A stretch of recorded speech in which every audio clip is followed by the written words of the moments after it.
And Brooklyn Borough President Eric Adams is now officially in the race for New York City mayor. He released a new campaign video overnight, an official announcement expected later today. But guess where he's stopping first? Right here on the Pigskin Morning News. Eric Adams joining me now. Good morning to you, sir. Thanks for being here. Thank you. It's good to see you. Thank you for staying true to your word that you would come here the day of your announcement. Here you are, sir.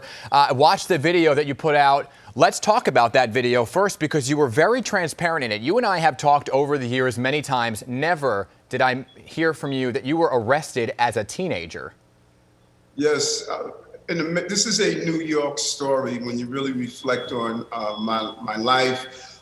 There were moments, and you have covered me over and over, there were moments of dark moments in dark places where I had to make the decision that was I buried or planted, and that arrest was one of them. My diabetes was another.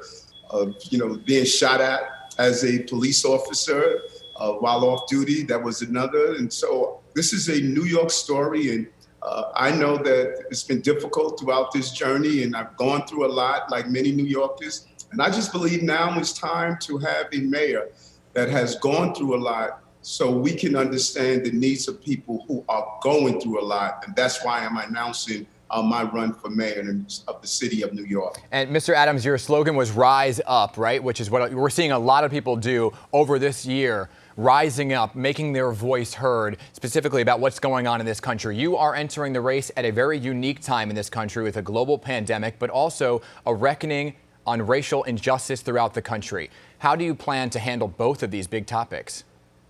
So true. And I think that you saw a style of my leadership, not only during 9/11 when we were attacked externally by terrorists, but even here through COVID-19.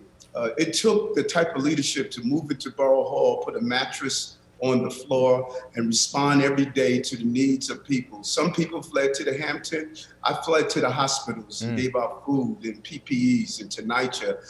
I think generals are supposed to lead from the front. They don't send their troops into battle and ask how was the war. And so what we must do is give a real symbol of leadership in this city. This is something I've done as a police officer, a state senator, and now as the borough president. And let me tell you this, I'm a blue collar person. Yep. You shake my hand, you're going to feel the calluses. My nails are not manicured, they're chipped up. I did not go to Ivy League, Harvard or Yale, and as you saw as a child, I went to jail.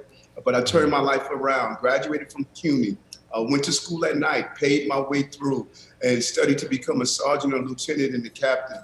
Those are the skills that are going to be needed to unify this city and take us through these difficult times. And you bring up that unique perspective within the NYPD. That is a big topic of what's going on in this city, right? Within the 5 boroughs is this gap right now between trust and the NYPD. You have that perspective. Let me ask you, would you keep Police Commissioner Shea on the job, or do you think it's time for new leadership and restoring trust within the NYPD? I know Dermot, I know him well, and I'm sure he'll be the first to tell you that anytime a new mayor comes in, he should bring in a new police commissioner. That is understandable. He doesn't take that in a personal way. He knows that's the professional way to do it. And he'll be the first to say, Eric, let me make sure I give you the right transition. He won't do like Donald Trump and not give the right information to ensure our city is safe. He's a professional. This is what must be done. I would take the police department in a different direction. We're going to change the ecosystem of public safety so that we can be more proactive and not just reactive, and only have police responding to all types of jobs. They would deal with the public safety. And I am not going to do anything in this city that is going to jeopardize the safety of our city. Yep. The prerequisite to prosperity is public safety. I've said this over and over again, and I will continue to communicate this to our public. But let me tell you this one thing that's important. Sure. We are in this position because our city is dysfunctional.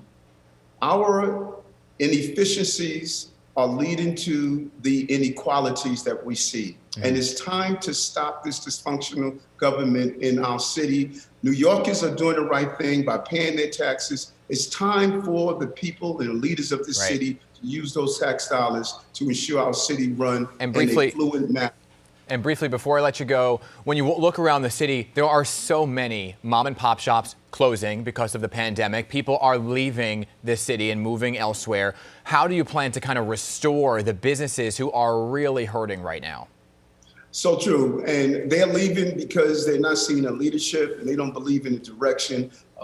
I am saying to them, come back. Let's be part of the rebirth and the rebuilding of New York. And we need to give those small mom and pop businesses access to capital, local funding, backroom help, using our chambers to ensure that they're able to get the stability that they need.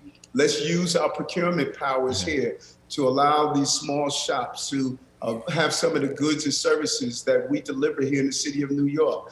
We have a multi-billion-dollar procurement apparatus in the city. We need to have those dollars spent right here in the city of New York. Once we get our offices back open, right now we're at a 10% occupancy. We have to get them back open. That allows people to go to the coffee shops, the diners, the restaurants.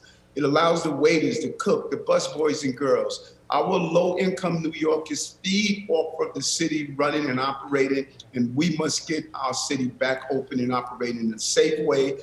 Flu shots for everyone, having tested, rapid testing to make sure that we're in a safe environment, but we can make it happen. Let me tell you, I want to end with this.